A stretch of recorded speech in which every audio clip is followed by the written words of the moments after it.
It was 5 a.m., a cold so biting it seemed to seep into your bones.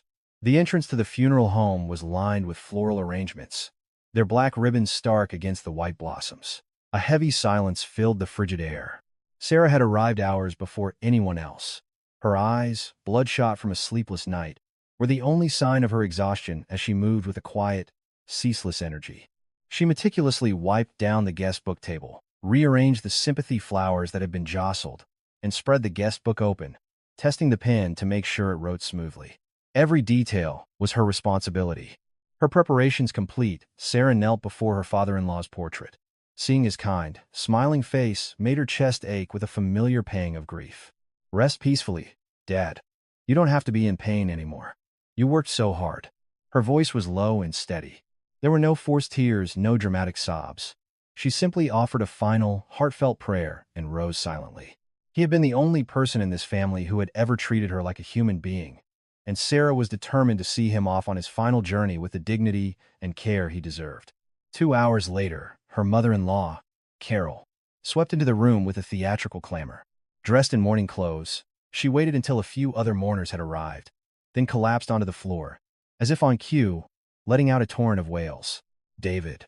Oh, David, how could you leave me like this? What am I going to do without you? How can I possibly go on? Her sobs echoed through the parlor, drawing the attention of the other guests, who rushed to help her up. They held her hands, offering words of genuine comfort. Carol, we're so sorry for your loss. He's in a better place now. You have to be strong for the rest of the family.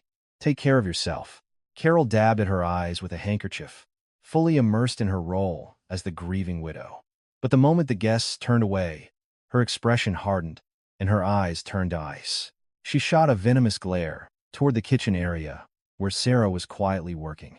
Sarah, she hissed in a sharp, cold voice. What are you doing just standing there? Guests are arriving. You should be refilling their coffee cups and bringing out more pastries. Do you have to be told everything? Yes, Mom. I'll get right on it. Sarah bowed her head meekly and returned to the kitchen. A short while later, her husband, Kevin, arrived with a group of his colleagues, swaggering in as if he were at a business meeting. He flopped into a chair reserved for the family, clad in a somber suit, and let out a long sigh, cracking his neck. Mom, I am absolutely exhausted, he complained. I had to rush to wrap things up at the office and came straight here. I haven't slept a wink. Oh, my poor boy. You've been through so much. Carol cooed, squeezing his hand with a look of deep concern. Go rest for a bit. You need to be fresh for when the senior partners arrive later. You have to make a good impression. She fussed over her son, yet she didn't spare a single glance for Sarah, who was right beside them, preparing a fresh pot of hot tea for the mourners. In fact, every time Sarah passed by, Kevin would scowl and mutter, Honey, can you please walk a little quieter? My head is killing me. Sarah didn't even feel he was worth a response. She just kept moving. As more guests began to pour in, her workload intensified. She must have crossed the room 100 times, carrying heavy trays of food and drinks, clearing away trash, and even restocking the restrooms. The soles of her feet were burning. Carol, your daughter-in-law, is such a hard worker.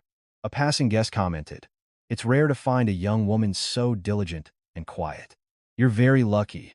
Carol managed a tight, awkward smile. Well, someone has to do it at a time like this, don't they? How else would I manage this whole affair on my own? It's the least she can do. Hearing this, Sarah's hands paused for a fraction of a second over the dishes she was washing, but she quickly resumed her task as if she'd heard nothing. Later that afternoon, when there was a lull in visitors, Carol secretly summoned Sarah to a secluded corner. After making sure no one was around, her eyes glinted with avarice. Sarah, you've collected all the sympathy cards and envelopes, right? Hand them over. Now. Sarah pulled a thick bundle of envelopes from her black purse and gave them to her. Carol snatched the purse away and immediately began tearing open the envelopes one by one. Her fingers moved quickly as she counted the cash, her expression shifting with the amount inside each card. Is this it? It's less than I expected, she grumbled. And Bill from accounting. He and David were like brothers for over 10 years, and he only puts in $50. The man has no class. Sarah was speechless, repulsed by Carol's blatant greed. It was clear that the amount of money in the envelopes was far more important to her than the grief for her late husband. Unable to hold her tongue any longer, Sarah spoke up cautiously. Mom, These are people who came to pay their last respects to Dad. Please don't judge them by the amount of money they gave. This is his funeral, after all. Carol's eyes flashed with anger. She shoved Sarah's shoulder. Are you telling me I'm wrong? The dead are dead, and the living have to survive. The condolences are just for show. As long as they leave the money, that's all that matters. I can't believe all these people are sitting around for so long just to be seen. They should just drop off the cash and leave. Shoving the envelopes messily back into the purse, Carol stormed back to her seat. As evening fell and the night grew deeper, Kevin approached Sarah with a dismissive air. Hey, Mom's feeling weak. Go get her some of that clam chowder from the place on 2nd Avenue. She hasn't eaten all day. And while you're at it, pick up my suit from the dry cleaners. I need it for tomorrow. Now? The dry cleaner is about to close. Who will watch over the parlor? Mom and I are here, aren't we? Just stop arguing and go. You know they close at 9. Kevin waved his hand dismissively, turning his back on her, completely indifferent to her exhaustion. Sarah swallowed the hot anger rising in her throat, grabbed her bag, and walked out. The night air in the parking lot was chillingly cold. She got into her car and glanced at the rearview mirror. A pale, exhausted woman stared back at her, with dark circles under her eyes and chapped lips. As long as they leave the money, that's all that matters. Carol's callous words echoed in her ears. Sarah took a deep breath and reached into the depths of her purse, pulling out a worn manila envelope. It was the envelope her father-in-law had pressed into her hand just before his health had taken a final, irreversible turn. Sarah, this is for you alone, he had whispered. It's my last gift to you. You've endured so much in this family. When the time is right, don't hesitate. Go and claim your own life. Inside the envelope was the deed to a $3 million apartment in the heart of the Upper East Side. On the line for the owner's name, 3 words were printed in clear, bold letters: Sarah Collins. The nest egg that her mother-in-law and husband had so desperately coveted was now, and had been, in Sarah's name. Sarah placed the deed back in the envelope, her lips set in a firm line. She finally understood why her father-in-law had left his greatest asset to her, and why he had insisted she keep it a secret. Dad, I understand now. I know exactly what I have to do. Her voice was no longer trembling. She started the engine and pressed the accelerator. As the car pulled away from the funeral home, she watched it shrink in the rearview mirror and allowed herself a cold, determined smile. You want to see money? I'll make sure you never see a dime of this.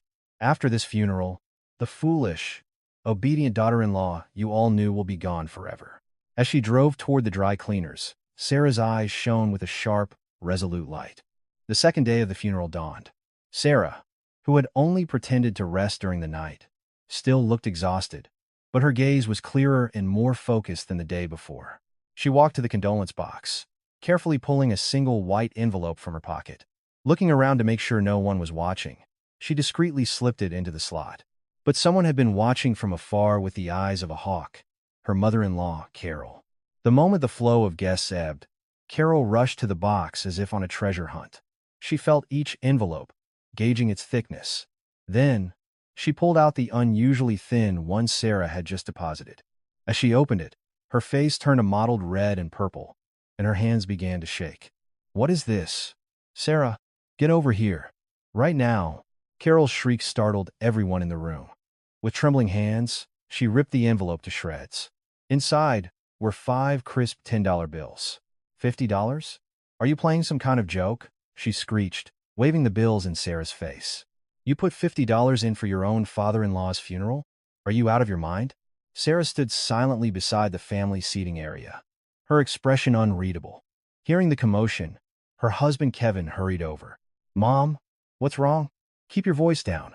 All our guests are here. This is so embarrassing. Embarrassing? I'm not the one causing a scene. She is.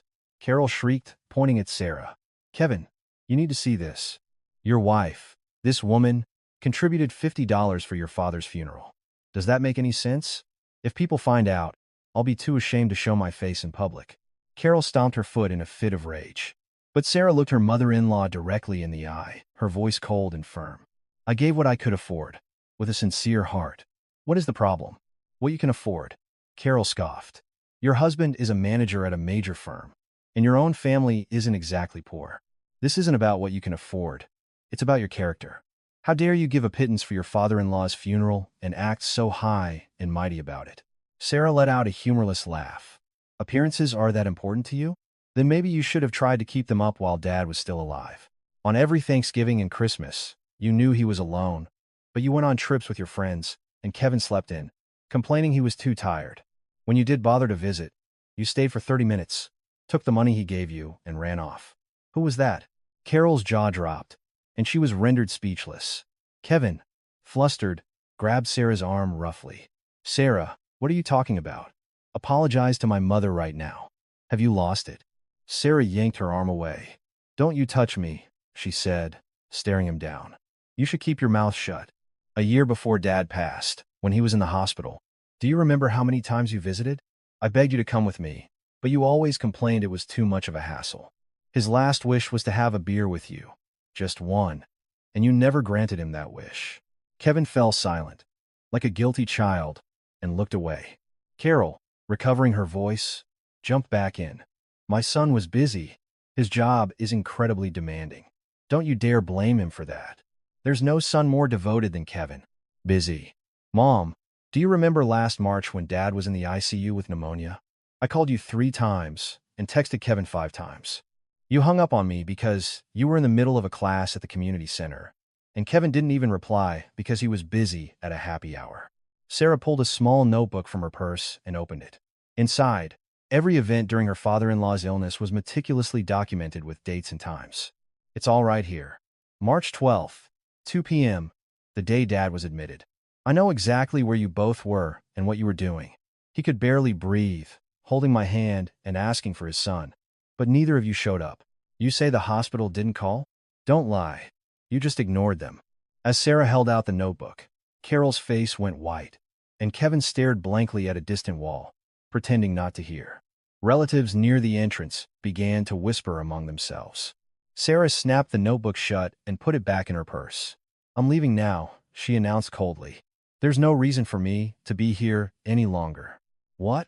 You're leaving? Carol screeched, blocking her path. The burial isn't until tomorrow.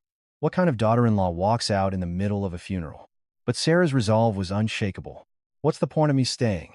To be an invisible servant, greeting guests and clearing tables, only to be met with insults and contempt. The 2 of you can handle the rest. I already said my final goodbyes to Dad this morning. Sarah pushed past Carol and walked out of the parlor. Behind her, Carol screamed, Are you crazy? Get back here.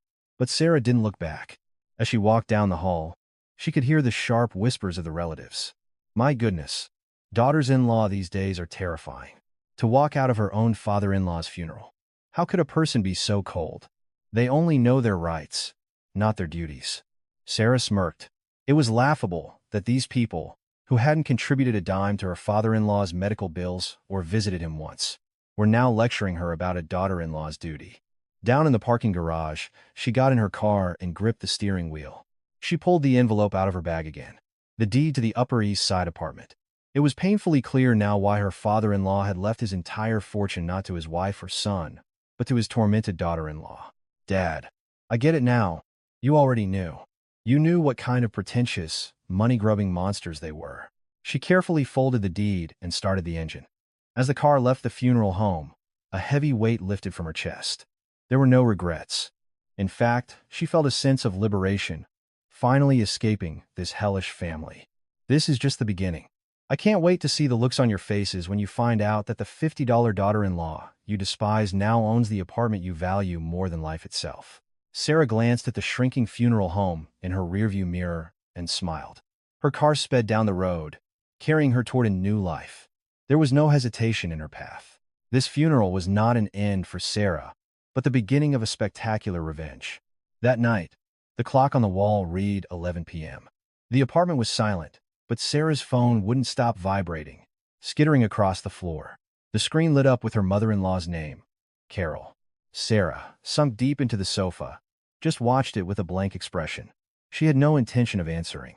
The moment the call ended, it started ringing again. It was the 5th time. Sarah turned the phone face down and took a sip of the warm tea she'd prepared. This time, a barrage of texts started coming in from her husband. Kevin, Sarah, are you insane? Mom is calling you. Why aren't you answering? She's about to have a stroke over this. You better call her back right now, unless you're looking for serious trouble. Sarah read the text and didn't reply. Instead, she switched her phone to silent and set it calmly on the coffee table. As the hours passed, the coordinated harassment intensified. After midnight, her in-laws started taking turns calling, as if by a prearranged plan. It started with Kevin's younger sister, then an aunt she barely spoke to, and even a second cousin she didn't know. Sarah watched their names pop up one by one, calmly taking screenshots of the call log. 23, 24. She murmured to herself, recording the caller and the number of calls in a notepad app. It was a textbook case of gaslighting, an entire clan mobilizing to break one person.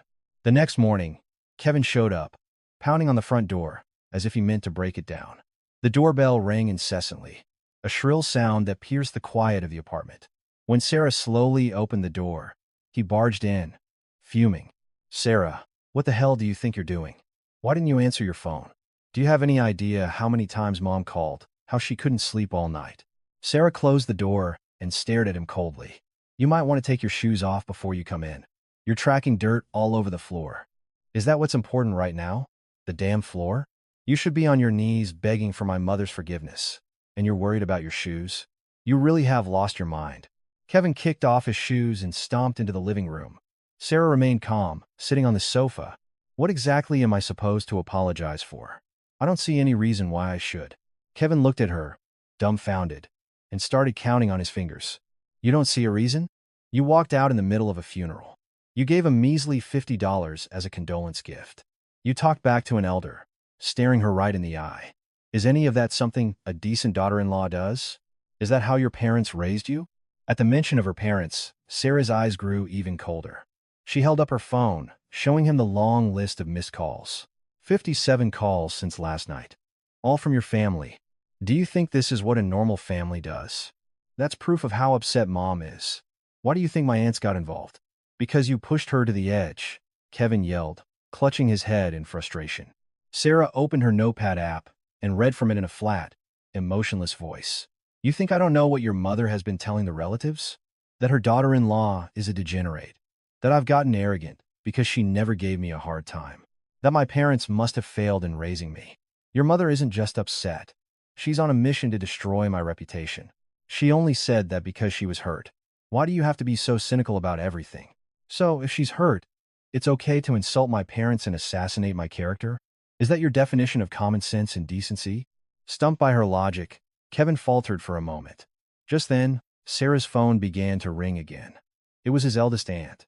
Kevin snatched the phone from Sarah's hand. "Hello, Aunt Clara?" "Yes, it's me, Kevin. I'm with Sarah now." Yes.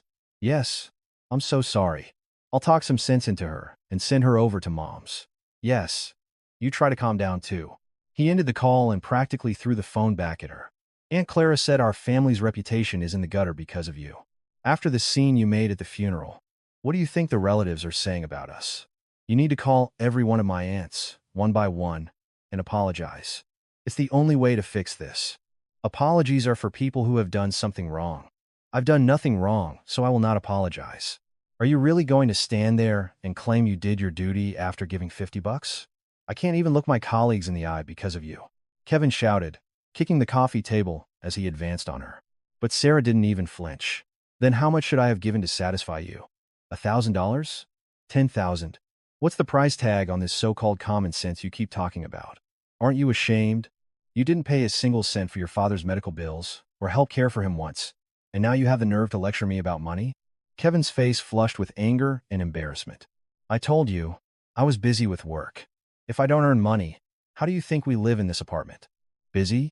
You skipped your father's birthday last year for a work dinner. You showed your face for 10 minutes on Thanksgiving and then left for a golf game. To you, your father was nothing more than a prop to make you look good. Don't you dare pretend to be a devoted son now." Silenced by her scathing rebuke, Kevin could only stand there, seething. Then, a call came in from Carol. Kevin answered it with a frightened look. "Hi, Mom? We're talking now." Yes, I understand." When he hung up, his expression was grim. He glared at Sarah and delivered his ultimatum. "Mom said you either come to the house today and beg for forgiveness, or we sign divorce papers. And this time, I'm on her side. I can't live with a woman like you anymore." He looked at her with an expression of certainty, expecting her to break down and plead. Instead, Sarah let out a small, sharp laugh. Fine by me. Let's get a divorce. I'll do exactly as your mother wishes. Living with a spineless man like you has been more of a hell, anyway. What? Are you serious right now? You think divorce is a joke? I'm dead serious. Was there ever a single moment when you treated me with genuine respect as your wife? You were always hiding behind your mother's skirt, letting her push me around. I'm done playing your games. Without another word, Sarah stood up, walked into the bedroom, and slammed the door, locking it behind her. Left alone in the living room, Kevin stared blankly at the closed door. His phone continued to ring, a relentless stream of calls from his family. Inside the room, Sarah calmly opened her laptop. She began to meticulously organize the evidence of the brutal harassment campaign from the night before into an Excel spreadsheet. Date, time, caller. She added a detailed account of Kevin's visit and his verbal threats. 99 calls. She typed in the final number and saved the file. The folder name was In-Law Mobbing Evidence. With the deed to the apartment her father-in-law had left her and this mountain of evidence, she had nothing left to fear. Sarah's eyes, more than ever, were cold, sharp, and shining with resolve. It was only the fourth day after her father-in-law's funeral. Before the grief had even begun to settle, Sarah's phone rang. It was her mother-in-law, Carol. As soon as Sarah answered, Carol spoke in a tone so natural and commanding, it was as if the last few days of vitriol and harassment had never happened. Sarah, come over to my house this afternoon. The fridge is empty after the funeral. I need you to come and make a few side dishes. Her voice was almost peaceful, the voice of a woman who had never screamed at Sarah, who had never orchestrated a campaign of abuse. Sarah paused, holding the phone to her ear in silence. Then, she answered calmly, "Okay, Mom, I'll be there." At 2 p.m. sharp, Sarah walked through the front door of the Upper East Side apartment. It was a home she had entered thousands of times since her marriage. But today the air in the entryway felt colder and more alien than ever before. In the living room, Carol was sprawled on the sofa like a queen, watching a soap opera. Though she must have heard Sarah come in, she didn't so much as glance up, her fingers idly tapping the remote.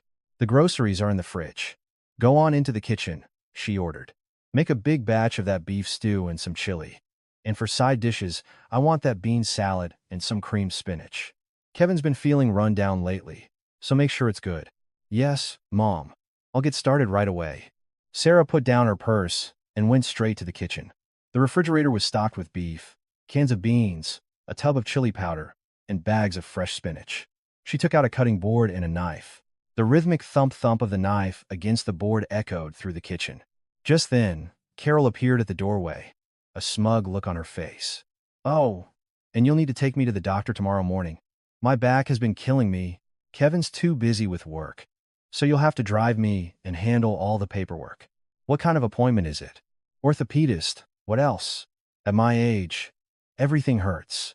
"The appointment is at 9:30, so don't be late. I'll treat you to a nice lunch afterward at that cafe nearby." Carol said it as if she were bestowing a great favor, patting her own lower back for emphasis. Sarah, her eyes fixed on the vegetable she was chopping, replied, curtly, "Okay, I'll be there."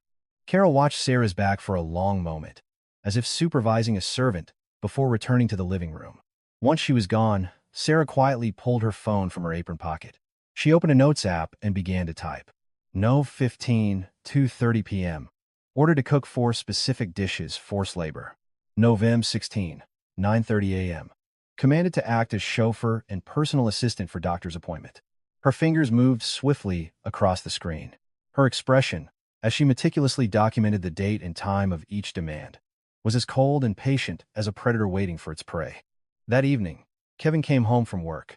The sight of the neatly arranged dishes and the aroma of the stew on the dining table brought a smile to his face. "Wow, nothing beats my wife's cooking. See, Mom? It was a good idea to have her come over." Carol took her seat at the head of the table and picked up her spoon. "A daughter-in-law needs to be useful at times like these. My whole body aches. I can barely get myself a glass of water." She gestured to an empty chair. "Sarah, you sit down and eat too." Sarah said nothing, simply served them both steaming bowls of stew. Carol took a large spoonful, then suddenly grimaced and slammed her spoon down on the table. "Ugh, it's so salty." "Sarah, how did you season this? Did you dump the whole salt shaker in? You know I have high blood pressure." Are you trying to kill me? I'm sorry. Mom. Should I fix it? Forget it. I'll just add some water. But for heaven's sake, be more careful next time. When I was your age, I could season a dish perfectly with my eyes closed. Young people today have no basic skills. Sarah bowed her head slightly in response. Then, under the table, she discreetly pulled out her phone and added another note. Dinner. Accused of attempting to harm her with salty stew, citing her blood pressure to amplify blame and induce guilt. Kevin, whether oblivious or willfully ignorant, just shoveled food into his mouth. Honey, this weekend, you should take Mom to the bank. A few of Dad's CDs have matured, and the process is too complicated for her to handle alone. The Chase branch is just 5 minutes from here. What's the bank business for? Just closing out some of Dad's accounts and transferring things to her name. I mean, this apartment will be in her name soon anyway, so it's best to get a head start. You can drive her. Hearing this, Sarah had to suppress a cold smile. In her name? How delusional. Of course. I'll clear my schedule for the weekend, Mom. She made sure to add the weekend plans to her growing list of notes. After dinner, as she was washing a mountain of dishes, Carol came into the kitchen. She stood with her arms crossed, her eyes boring into Sarah's back. Sarah, don't you think you've been acting a little strange lately? Your attitude is different. What do you mean, Mom? At the funeral, you were making a scene about leaving, and now you're acting all meek and obedient. You think I don't know what you're up to? You're trying to get a piece of the inheritance, aren't you? Well, don't even dream of it. Sarah stopped washing the dishes and slowly turned to face Carol. I am simply fulfilling my duties as a daughter-in-law. Duties? So you finally realize what your role is, Carol sneered. Well, listen carefully. This house was left to me by your father-in-law. It's my house. Your husband, Kevin, is my son. Even though his father is gone, the owner of this house is still me. And you are the daughter-in-law, which means you will do as I say without question. Do you understand? Carol's voice was dripping with condescending authority. Sarah remained silent for a moment, then bowed her head even lower. Yes, I understand, Mom. What's with that tone? It sounds so forced and resentful. Not at all. I will keep your words in mind, Mom. A triumphant smirk spread across Carol's face. She snorted and strode back into the living room. Sarah turned back to the sink, and she turned off the voice recorder she had hidden in her apron pocket. Carol's arrogant declaration of power had been captured. Every single word. This is my house. You are the daughter-in-law, so you will do as I say without question. Sarah saved the audio file, naming it Carol's Power Declaration and Gaslighting. It was past 10 p.m. when Sarah finally returned to her own apartment. She opened her laptop. On her desktop, meticulously organized folders contained all the evidence she had collected. Funeral missed calls. 99. Verbal abuse audio files. Forced labor and demands timeline.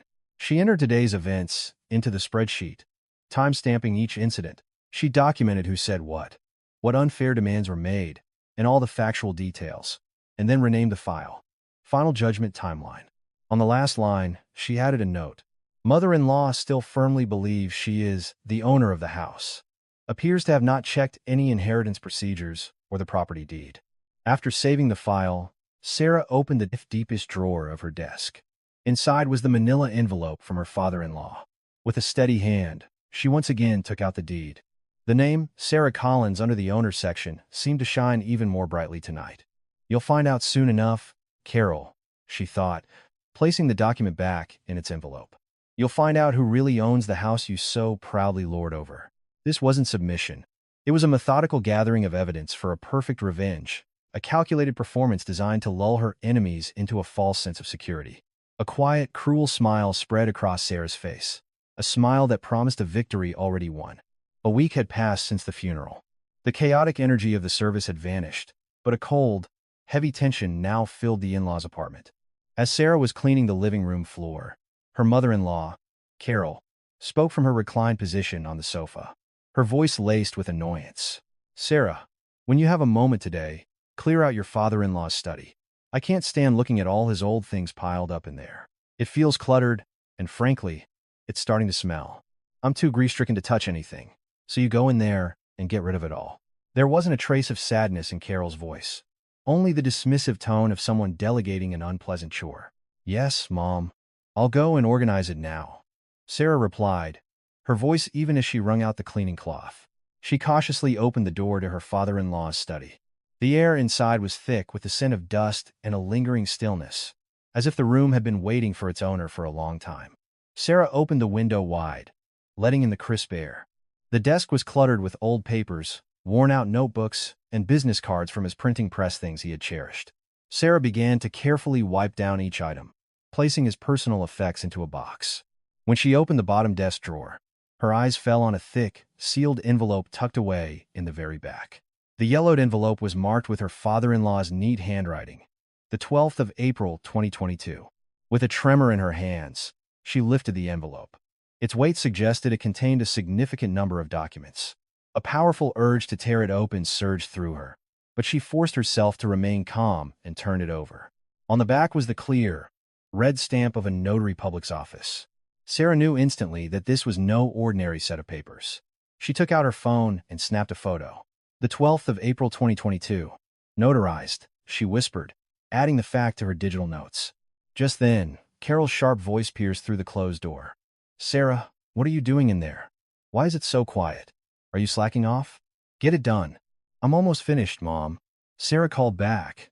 She quickly pushed the envelope back into its hiding place, as if she had never seen it.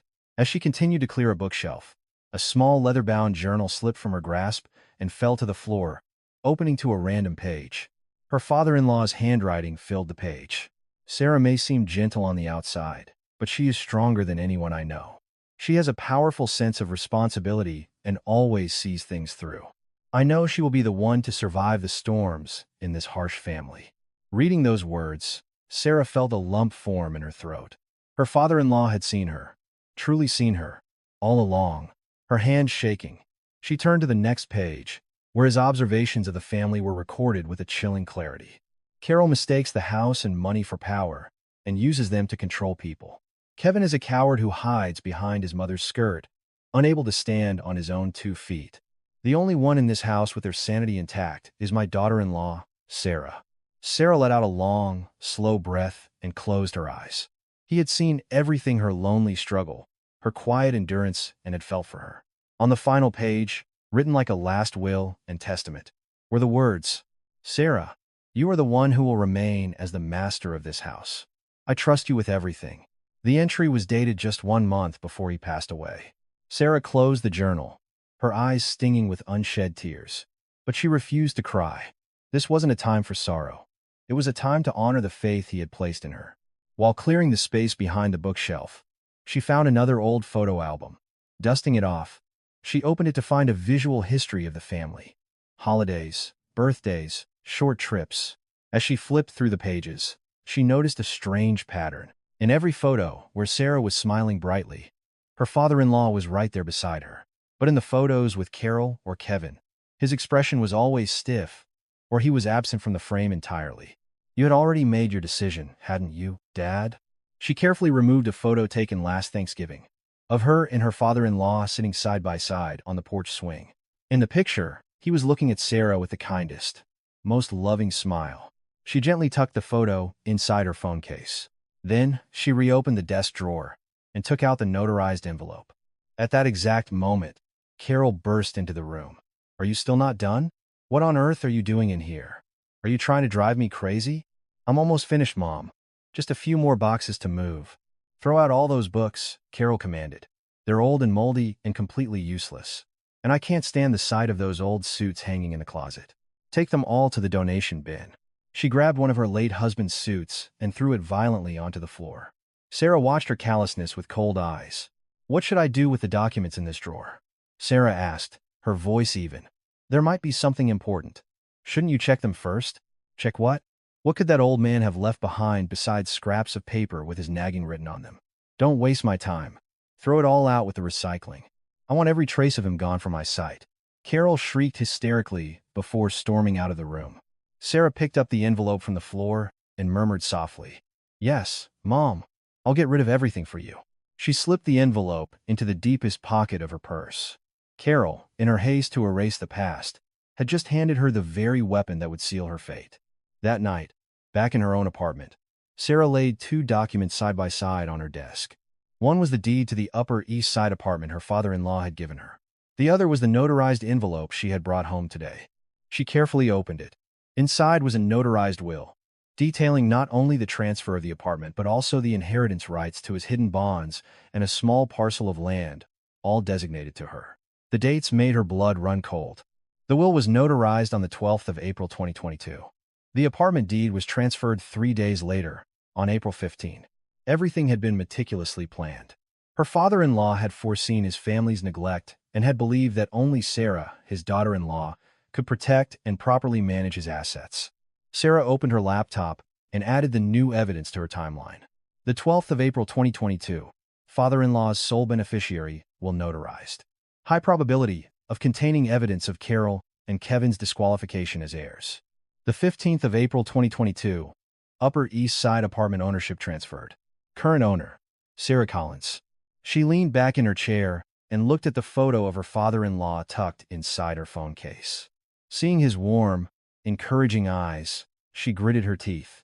Thank you, Dad. I promise I won't let the weapon you've given me go to waste. I will make them pay for everything they did to you. All the pieces of the puzzle were now in place. In her hands, Sarah held an arsenal powerful enough to annihilate her enemies in a single blow. All that remained was to choose the perfect moment, the moment it would cause them the most pain, to play her final card. In the darkness, her eyes gleamed, sharper and more resolute than ever before. Just 2 days after Sarah had cleared out her father-in-law's study, her phone rang. It was a frantic, almost shrieking call from her mother-in-law. The voice on the other end was stripped of its usual arrogance, replaced by a raw, panicked edge. Sarah, where are you? Get over to my house. Now. Are you listening to me? Get here now. Without a word, Sarah hung up and drove to the Upper East Side apartment. The moment she opened the door, she saw Carol standing in the middle of the living room, clutching a stack of papers to her chest, her face pale, and her body trembling with rage. When she saw Sarah, she threw the papers onto the dining table. They scattered everywhere: utility bills, property tax notices, and official letters from the building's management office. What is all this? Carol demanded, her voice shrill. Why is the con ed bill so high? And what is this property tax notice? I've never gotten anything like this before. Why am I suddenly being flooded with all this paper? She screamed as if Sarah herself had personally fabricated the tax documents. Sarah calmly began to gather the scattered papers, reading each one. Her composure only seemed to infuriate Carol more. Mom, it's normal to receive updated tax notices when there's a change in property ownership or an update in administrative records. Ownership. Carol scoffed. What are you talking about? This house is in my name, obviously. I'm the lady of this house. Whose name could it possibly be in? She clutched her head as if she had a migraine and collapsed onto the sofa.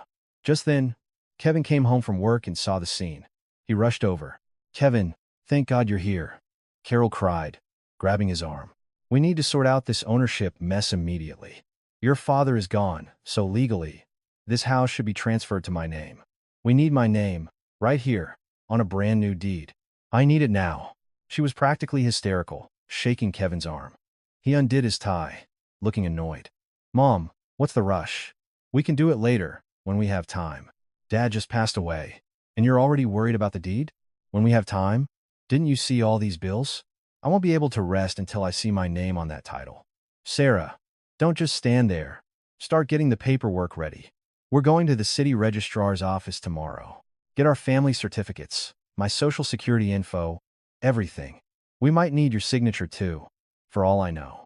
Sarah turned her gaze toward the sink and replied coolly, I don't think it works that way, Mom. We should probably look into the legal procedures more carefully. Look into what? When your mother-in-law tells you to do something, you do it. Who do you think you are? Talking back to me. As Carol's tantrum reached its peak, her eyes landed on a pile of mail on a side table. Among the letters was a thick, certified mail envelope from the building's management office. With a suspicious glare, she ripped it open. As she read the document inside, her eyes began to dart back and forth, her confident rage slowly dissolving into confusion. The sender was the building management, but the recipient was not her late husband, nor was it herself.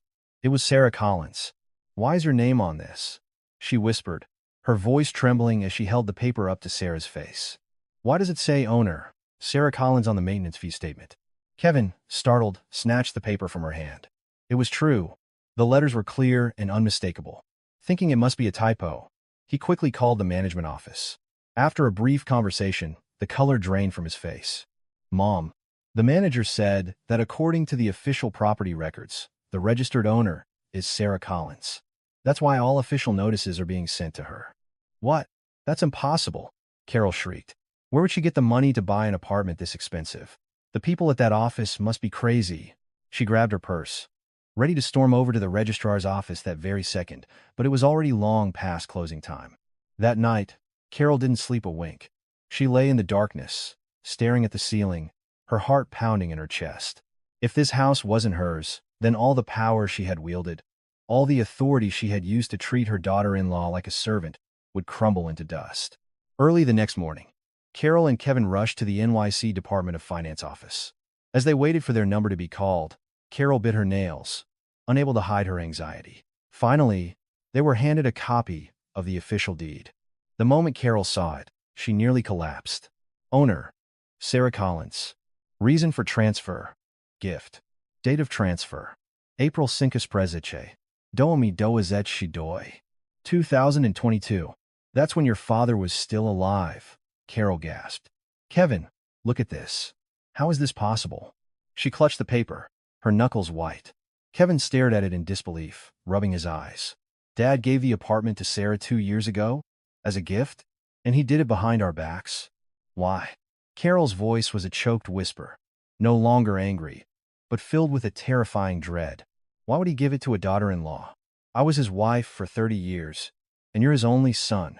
Why would he give his biggest asset to her? In the middle of the government office, she began to mutter to herself like a woman who had lost her mind.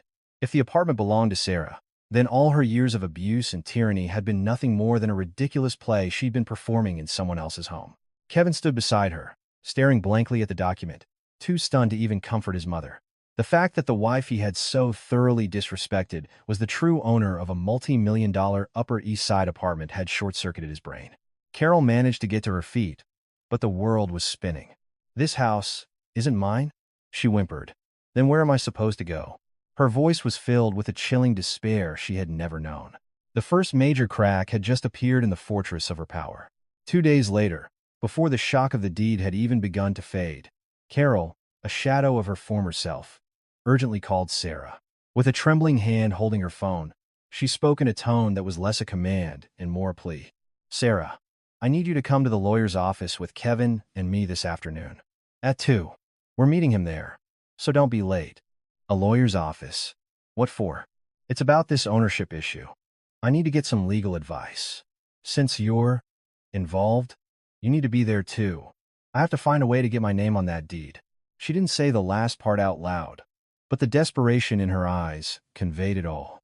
At 2 p.m. sharp, the three of them sat on a worn leather sofa in the stuffy, quiet law office.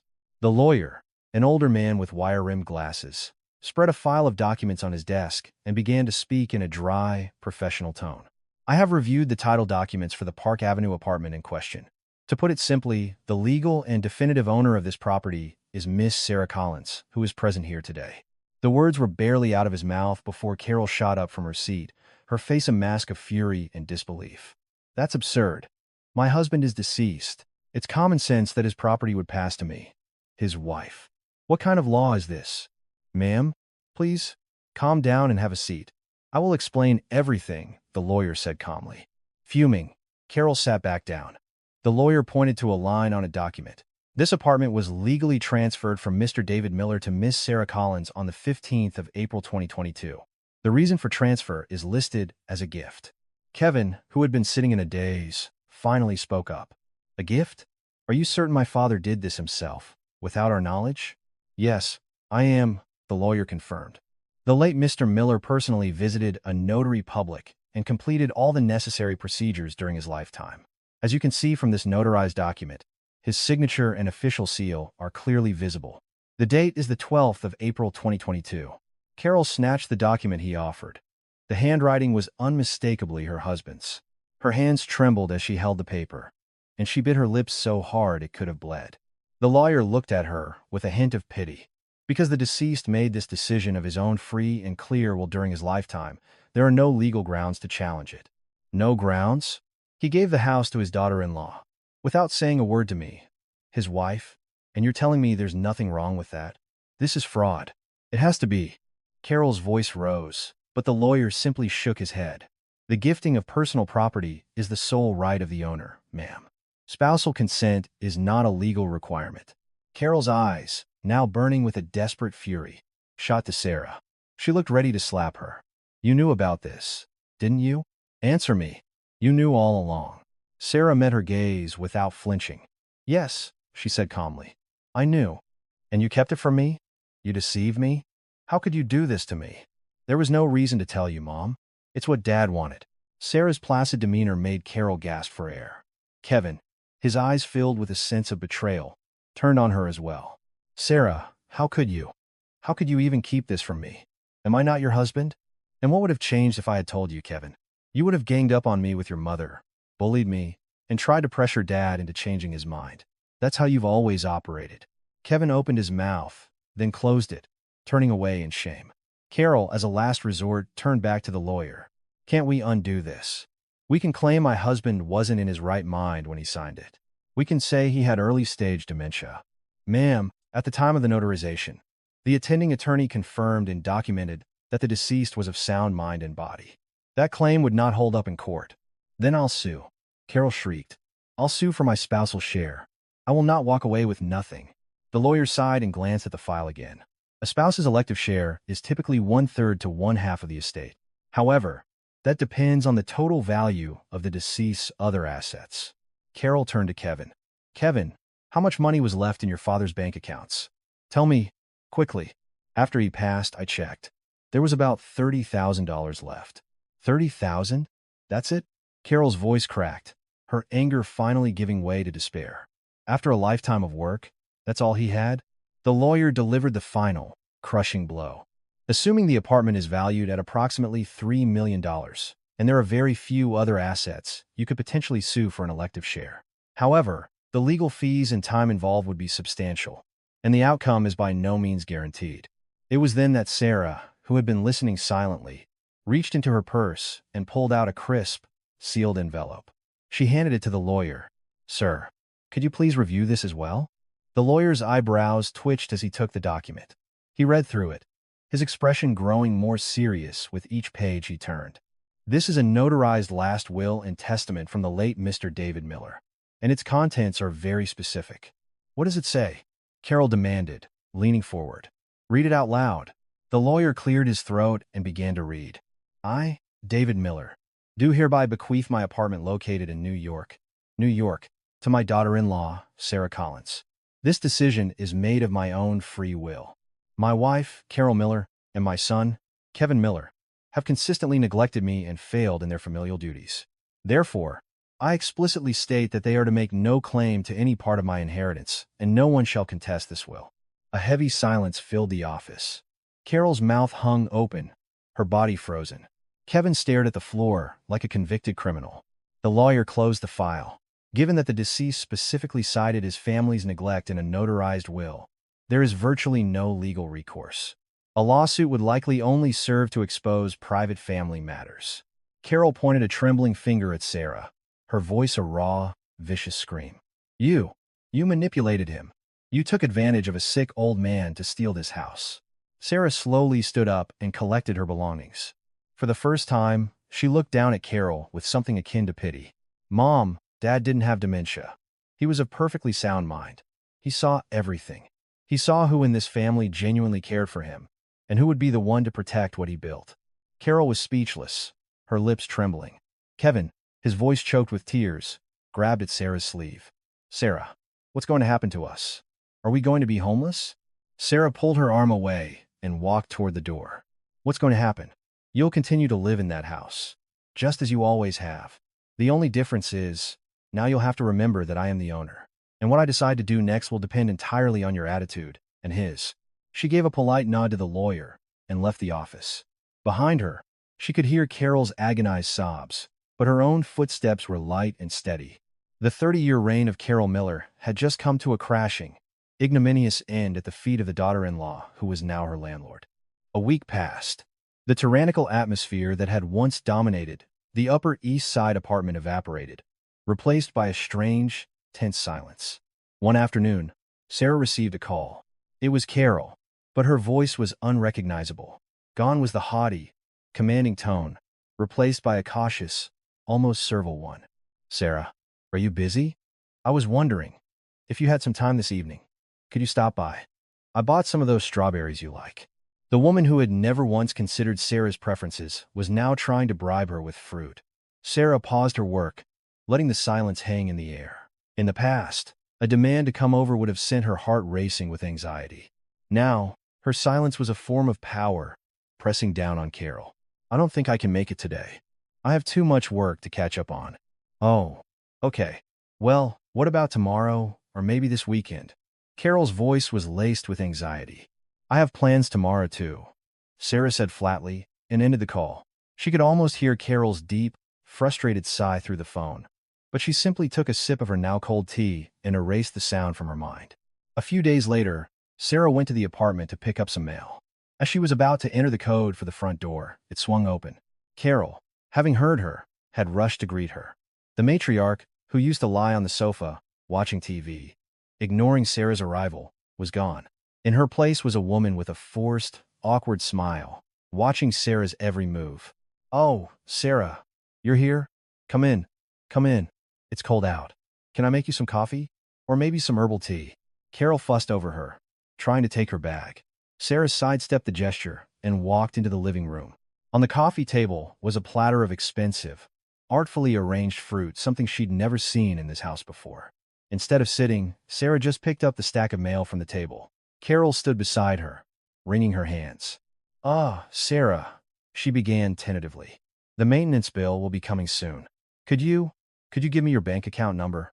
I'd like to deposit the money in advance. I mean, since I'm living here, I can't let you shoulder the burden. I'll take care of it. Don't worry about it. The bill is in my name, after all. But that's not right. I'm the one living here, so of course I should pay. It would make me feel better. Please, let me pay." Carol's voice trembled with insecurity. It was clear she was desperate to establish some kind of tenant's right, to create a reason for her to stay in the house. Sarah put the mail in her bag. "Do as you wish, Mom. It makes no difference to me." As she turned to leave, Carol quickly grabbed her sleeve. "You can't leave yet. Stay for dinner. I made that short rib stew you like, and some of your favorite side dishes. Please, just stay for a little while." "I'm sorry. I have plans. I have to go." Sarah walked to the door without a backward glance. Carol, unable to stop her, just stood there, watching her go. The click of the front door echoed in the silent apartment. Carol sank onto the sofa, deflated. The magnificent apartment had become her gilded cage, a place from which she could be evicted at any moment. That weekend, Kevin called. His voice was hoarse, as if he'd been up for nights. "Honey, I'm at Mom's. Can you please come over? We really need to talk. Please." Sarah agreed to be there in an hour. When she arrived, Carol and Kevin were sitting side by side on the sofa, looking like two prisoners awaiting sentencing. Sarah sat across from them. Kevin, swallowing hard, spoke first. "Sarah, let's be honest. This house. I understand why Dad gave it to you, but Mom has lived her entire life here. All her friends are here. Her doctors are nearby. Ever since she found out the house is in your name, she can't sleep at night. She's terrified you'll change your mind and kick her out." Sarah said nothing, her gaze shifting between them. "So," Kevin continued nervously, "I was thinking, what if you keep the title in your name, but we get something in writing? Something that legally guarantees Mom can live here until she passes away. It would give her some peace of mind." Carol, her head bowed, added in a small voice, "Please, Sarah, I have nowhere else to go. I've lived here my whole life. Where would I go now? Could you please show me some consideration?" The woman who used to scream, "Who do you think you are?" was now begging for consideration. It was a pathetic sight, but Kevin, unnerved by Sarah's prolonged silence, pressed on. "Sarah, can you just give us an answer? Some kind of proof that Mom won't be thrown out. All you have to do is sign a piece of paper." Sarah's gaze turned to ice as she looked at him. Kevin fell silent under her stare. She slowly took a handkerchief from her purse and wiped her hands. "You can continue to live as you have been," she said, her voice soft but firm. "I haven't asked you to leave. I haven't yelled at you. So why are you so anxious? Is it because you know you have no right to be comfortable here? That's not it. It's just, the owner has changed. So, of course we're worried." Kevin, Sarah said, her voice cutting. Before Dad passed, did you ever once care who owned this house? You were just the man who hid behind his mother's skirt and watched while she tormented me. It's a little late to be playing the part of the devoted son, isn't it? Kevin's face flushed red, and he said no more. Sarah stood and picked up her bag. Carol called out desperately, Sarah, wait. Tell me what you want. I'll do anything. I'll do all the housework. I'll handle all the holiday preparations exactly as you want. Whatever you ask, I'll do it. Sarah turned and looked directly at her. Let me ask you one thing, Mom, she said, her voice low and clear. Was there ever a single time you treated me with basic human decency? While I was enduring all your insults, did you ever once stop to consider how I might be feeling? Carol couldn't answer. She just stood there, her lips trembling, as the memories of years of cruelty likely flashed through her mind. Sarah's final words were delivered with a chilling calm. Don't worry, Mom. I'm not going to kick you out, and I don't need to scream to prove my authority. I will simply exist, quietly, as the owner of this house. What? What does that mean? You know better than anyone what it means, Sarah replied. You know how different the air is when the owner and a non-owner live in the same house. The reason Dad gave me this house wasn't just about money. It was his way of telling you to let go of the unjust power you wielded, and to spend the rest of your life atoning for your sins, right here, in front of the true owner. She walked out of the apartment without looking back. As the heavy front door closed, the pathetic world her in-laws had built came crashing down around them. Reflected in the elevator mirror, Sarah's face was serene and strong. She had learned that true revenge wasn't about inflicting pain. It was about forcing her abusers to live under her shadow, to feel the weight of their own sins for the rest of their lives. When the elevator reached the ground floor, the doors opened to a flood of brilliant sunlight. Sarah stepped out, no longer someone's daughter-in-law or wife, but the master of her own life, taking her first confident step forward. A final thought on the story. What do you think of this situation? The core of this story lies in the gratifying reversal of power. The authority, the mother-in-law, Carol, wielded was built on a foundation of sand. The moment the true ownership of her physical space was revealed, her power disintegrated. The message here is that how we treat people ultimately defines our own future. The father-in-law was not a silent bystander, but the ultimate, impartial judge. By recognizing his daughter-in-law Sarah's quiet perseverance and sincerity, his final act became the perfect retribution against an unjust power dynamic. True revenge is not about becoming as cruel as your tormentors. It is about becoming a person they are forced to fear and respect. Sarah's victory is not loud or violent, but a quiet, dignified assertion of her rightful place. Her story shows us what a powerful victory looks like. If you ever feel trapped in an unfair situation, remember that as long as you hold on to your integrity, justice can and will find its way to you, often in the most unexpected of ways. A true family is not a bond forged by blood and obligation, but a fortress built on mutual respect and the will to protect one another from the harshness of the world. The kind of peace gained from dominating others is a fragile illusion. It is only when we are willing to show our vulnerabilities and fill those gaps with love and support that we find a true home. Please, do not spend your nights blaming yourself. You have endured enough. You now have the right to claim your own, complete happiness. Take a moment to hold the hand of the person you cherish. If you can stand back to back against the storm, then you have found the safest, warmest fortress in the world. A family. We cheer for Sarah's new beginning and hope her story brought you a sense of cathartic relief. If this story resonated with you, please consider sharing your thoughts.